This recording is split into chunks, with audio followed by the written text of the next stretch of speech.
जो कि किसी भी ऑब्जेक्ट को सिलेक्ट करने का काम करता है। जैसे मान लीजिए कि अगर हम कोई शेप ऐसे बनाएं, शेप बनाने के बाद अगर हमको इस शेप को सेलेक्ट करना है तो यहाँ से जाएंगे पिक टूल पे, इस पर क्लिक कर देंगे, ये पिक्चर क्या हो जाएगा, सेलेक्ट। डिलीट करना हो डिलीट कर सकते हो। दूसरा जो है वो है टेक्स्ट टूल, जिसका काम होता है पेज मेकर में लिखने के लिए इसका इस्तेमाल करते हैं। तीसरा जो है ये है रोटेशन, और ये तब काम करेगा जब आप शेप या कुछ इमेज लाते हैं तब। जैसे कि मान लो कि हम फाइल में जाकर इस्तेमाल कर रहे हैं प्लेस ऑप्शन का, और प्लेस से होता क्या है तो कोई इमेज आता है, इसका शॉर्टकट की क्या होता है तो कंट्रोल के साथ डी बटन होता है। तो अगर हम कंट्रोल के साथ डी बटन प्रेस करते हैं तो यहाँ पर देखो तो किसका बॉक्स खुला है, प्लेस। और यहाँ से जाओ लाइब्रेरीज, यहाँ गए पिक्चर, और इसमें से जो भी पिक्चर को इंसर्ट करना है उसको ओपन किए। ओपन करने के बाद जो भी पिक्चर खोलना है उस पर क्लिक करो, ओपन करो, यस करेंगे और ला कर ड्रैग कर देंगे तो वो पिक्चर यहाँ पर इंसर्ट हो जाएगा। अब इंसर्ट होने के बाद जा रहे हैं रोटेशन पे। देखो ये पिक्चर किसी भी एंगल पे तुम ऐसे घुमा सकते हो, घुमाने का मन है ये रोटेशन का काम करता है। अगला है क्रॉप टूल। अगर तुमको किसी पिक्चर को काटना है तो जहाँ से काटना शुरू करना है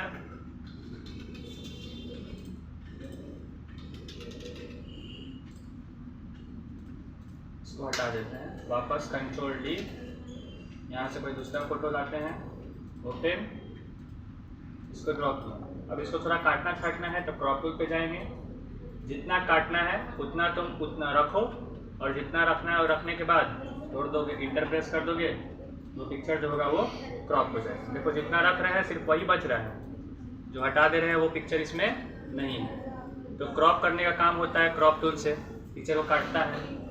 इसको बोलते हैं लाइन टूल, जिसका काम होता है लाइन को ड्रॉ करना। जैसे तुमको लाइन को ड्रॉ करना है वैसे लाइन को ड्रॉ कर सकते हो। इसके बाद अगला है स्ट्रेट लाइन टूल। ये जब भी ड्रॉ होगा तो किस फॉर्म में होता है, स्ट्रेट होगा। लेकिन अगर तुमको इसी टूल की मदद से स्ट्रेट लाइन ड्रॉ करना है तो शिफ्ट बटन दबा के ड्रैग करना है, तब जाके जो लाइन बनेगा वो कैसा बनेगा, बिल्कुल स्ट्रेट बनता है। ये रेक्टेंगल टूल है, जिसका काम होता है रेक्टेंगल को ड्रॉ करना। अगर स्क्वायर ड्रॉ करना होगा तो शिफ्ट के साथ ड्रैग करोगे तो स्क्वायर शेप ड्रॉ होगा, अगर बिना शिफ्ट का करोगे तो रेक्टेंगल शेप ड्रॉ होता है। इसके ठीक बगल में तुमको मिलता है टेक्स्ट रेक्टेंगल टूल। अच्छा मान लो कि अगर ये रेक्टेंगल हम बनाए हैं, इसमें अगर कुछ लिखना होगा तो तुमको दोबारा यहाँ से टेक्स्ट टूल पे जाकर यहाँ ऐसे बॉक्स बनाना पड़ेगा, और उसके बाद लिखोगे तो बाहर भी चला जाएगा ना। अगर हम टेक्स्ट का इस्तेमाल कर रहे हैं तो ये टेक्स्ट जो है इस शेप के बाहर भी जा सकता है, जा रहा है। लेकिन हम चाहते हैं कि ये जो ऐसा शेप हम बनाएं जिसमें टेक्स्ट सिर्फ उसी के अंदर रहना चाहिए, बाहर नहीं जाना चाहिए। तो इस्तेमाल करेंगे टेक्स्ट रेक्टेंगल टूल का, ऐसे ड्रॉ करेंगे जिसके बीच में ऐसा सेगमेंट दिखाता है। अब जाना है टेक्स्ट टूल पे और लाके इसमें क्लिक कर देना। अब तुम कुछ भी लिखोगे तो ये टेक्स्ट जो होगा उस शेप के बाहर नहीं जाएगा। देखो लिखते हुए आगे बढ़ रहे हैं, उसी में देखो एडजस्ट करते रहता होगा, क्या बाहर की तरफ बढ़ रहा है क्या। तो ये जो टूल था इसका काम होता है टेक्स्ट को उसी के अंदर लिखना, शेप के अंदर। अगला है सर्कल या ओवल, जिसे तुम सर्कल का शेप बना सकते हो। अभी ओवल बनता होगा, अगर बिल्कुल सर्कल बनाना होगा तो शेप के साथ बनाएंगे तो बिल्कुल गोल सर्कल बनेगा। ठीक उसके बगल में वही शेप है टेक्स्ट ओवल टूल। अगर तुम इसमें ओवल के शेप में कुछ लिखना चाहते हो तो बना दो, टेक्स्ट में जाओ, इस पर क्लिक करो और लिखो। देखो कुछ इस तरीके से तुम शेप के अंदर लिख सकते हो। अगला है पॉलीगन। जैसे हम पॉलीगन को ऐसे ड्रॉ कर रहे हैं तो अभी कितना साइड आया है इसमें, 3 इधर 3 इधर, 6 साइड आ रहा है। लेकिन अगर तुमको इसके साइड को बढ़ाना है तो क्या करना, पॉलीगन शेप बनाने से ही पहले इस पे डबल क्लिक कर देना। तुम्हारे सामने यहाँ पर पॉलीगन सेटिंग खुल जाएगा। पॉलीगन सेटिंग में क्या क्या ऑप्शन आता है तो यहाँ पे क्या लिखा है, नंबर ऑफ साइड। यहाँ से तुम नंबर ऑफ साइड को बढ़ा सकते हो। यहाँ पे क्या लिखा हुआ है, स्टार इनसेट। तुम यहाँ से उस शेप को स्टार के शेप में बदल सकते हो कुछ इस तरीके से। और ओके प्रेस करने के बाद अब देखो कुछ बना रहे हैं तो सर्कल के शेप में नहीं बन रहा है, या फिर किस शेप में बन रहा है, स्टार के शेप में। अगर मान लो तुमको ट्रायंगल ड्रॉ करना है तो क्या इसमें कहीं ट्रायंगल दिया हुआ है, तो पॉलीगन पे ही जाएंगे डबल क्लिक करके, यहाँ से उसका साइड कितना कर देंगे 3, और स्टार को बिल्कुल कर देंगे 0। अब देखो यहाँ से तुम ट्रायंगल का शेप बना सकते हो। तो ये ऑप्शन था पॉलीगन का। अच्छा, पॉलीगन का इस्तेमाल एक और तरीके से होता है। अगर तुम चाहते हो कि कोई शेप अपने हिसाब से तुम कस्टमाइज करो, तो उसके लिए भी हम पॉलीगन का ही इस्तेमाल करते हैं। करना क्या है, पॉलीगन टूल पे जाकर ड्रैग नहीं करना है। क्या नहीं करना है? ड्रैग नहीं करना। तुमको क्लिक करते हुए आगे बढ़ना है। जैसे क्लिक करोगे वैसा शेप जो होगा बनेगा, और जहाँ से स्टार्ट किए थे वहाँ पे लाके एंड कर दोगे तो एक शेप बनकर रेडी होगा। ड्रैग कर दोगे तो वही शेप बनेगा जो पॉलीगन में सेट था। लेकिन अगर तुमको अपने हिसाब से बनाना है तो तुमको ड्रैग नहीं करना है, क्लिक एंड आगे बढ़ना है। क्लिक करते हुए ऐसे आगे बढ़ो, और जहाँ से स्टार्ट किए थे वहाँ क्लिक कर दोगे, कुछ ऐसा शेप बना सकते हो। अगर कलर भरना होगा तो इस पर टिक टूल से सेलेक्ट करेंगे और यहाँ से कलर को भर सकते हैं। अगला है वही पॉलीगन में कुछ लिखने के लिए इस्तेमाल होता है।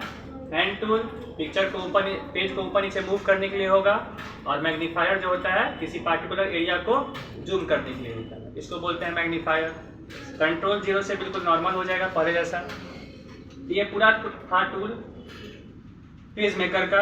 अब इस टूल्स की मदद से हम लोग को आज ये प्रोजेक्ट बनाना सीखना है। तो सबसे पहला ध्यान से देखो कि ये एक पूरे पेज में है।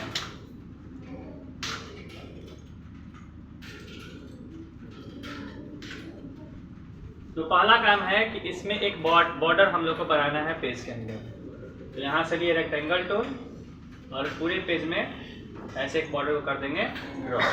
अगर लाइन को मोटा करना होगा तो पहले बताए हैं एलिमेंट में जाकर, स्ट्रोक में जाकर यहाँ से लाइन को थोड़ा सा मोटा कर सकते। इसके बाद ये सब लिखने वाला काम है, तुम सब खुद से लिखना। हम इसमें कुछ ऑप्शंस बता रहे हैं, जैसे ये शेप कैसे लाएंगे, या फिर ये जो लाइन बनाया हुआ है इस बॉक्स के अंदर बहुत सारा, वो कैसे बनाएंगे। तो करना क्या है, कैरेक्टर में आप सब पढ़े हो सब, रन में जाकर यहाँ लिखना है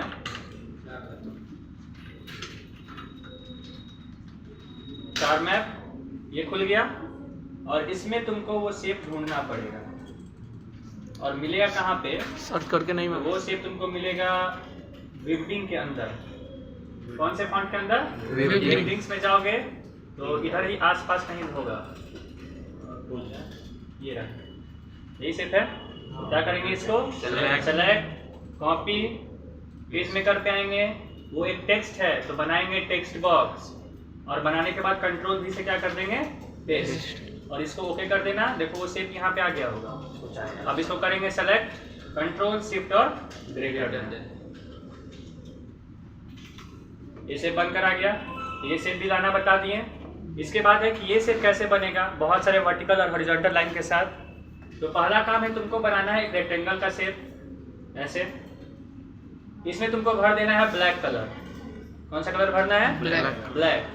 और क्लिक करना है एलिमेंट में। तो देखो पहला ऑप्शन क्या दिया है, फील। और फील में जाकर कौन सा फील है, जिस पे क्लिक कर दो, इसे बनकर रेडी हो गया। और बाकी जितना कुछ भी है वो लिखने का काम है, लाइन खींचना है, और ये सब परफेक्ट तरीके से करना है। तो कुछ आगे का ऊपर का थोड़ा बना कर दिखा देते हैं। सबसे पहले एक बॉक्स बन चुका है, फिर से बना देते हैं। रेक्टेंगल शेप लिए और पेज में ऐसे बॉक्स को कर दिए ड्रॉ। मोटा करने के लिए एलिमेंट, यहाँ से स्ट्रोक, और यहाँ से थोड़ा लाइन को कर लिए मोटा। इसके बाद नीचे यहाँ पर एक लाइन बनाया हुआ है। देखो पहला काम क्या है, पूरा स्ट्रक्चर को बनाना। लिखना तुरंत लिख सकते हो, लेकिन पहला काम क्या है, पूरे पेज के स्ट्रक्चर को बनाना।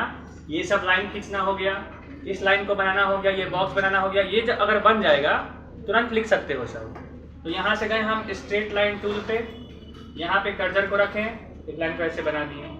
इसको मोटा करना होगा तो वही एलिमेंट में गए, स्ट्रोक पे क्लिक किए, और नीचे कर लेते हैं, ये बन गया। यहाँ पर भी नीचे लाइन है, तो यहाँ लाइन वो दोबारा बनाओ, नहीं तो उसी पर क्लिक करो, कंट्रोल सी कंट्रोल भी कर दो, उसका डुप्लीकेट बन जाएगा।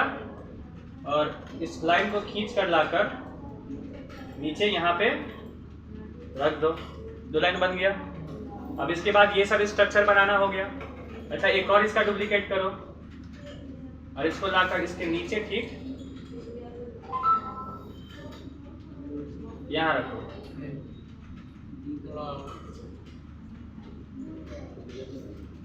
फिर उसके नीचे एक और लाइन है, ये हो गया, ये हो गया, एक और। तो फिर से कंट्रोल भी,